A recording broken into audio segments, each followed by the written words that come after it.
All right, we're back here at JTech, and we just let our actual pressure tester sit.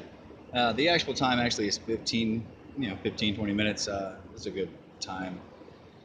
I said 5 earlier and everything. I knew the system and everything. We had pressure tested it before, and at that point in time,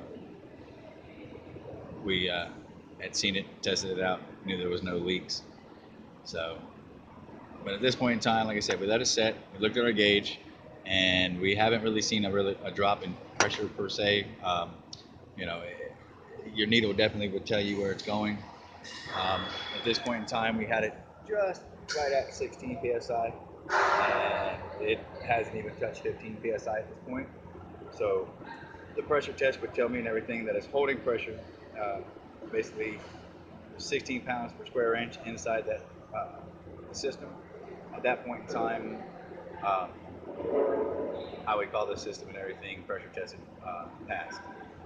So basically, with all that said and done, if you put the pressure tester on and it actually drops in pressure after waiting 15-20 minutes, you need to figure out where the leak is. 9 times out of 10, if you don't see any coolant leaking out of any of the hoses and everything, a visual perspective, you have the sides of them or the top. In this case, you see how this is right up here.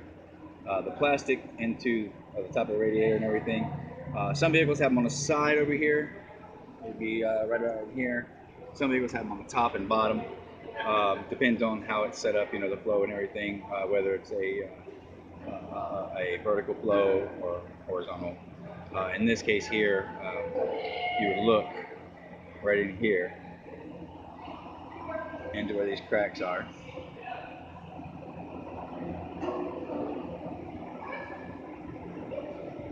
And of course on the bottom as well, and make sure there's just don't see any kind of liquid building up or anything of that nature.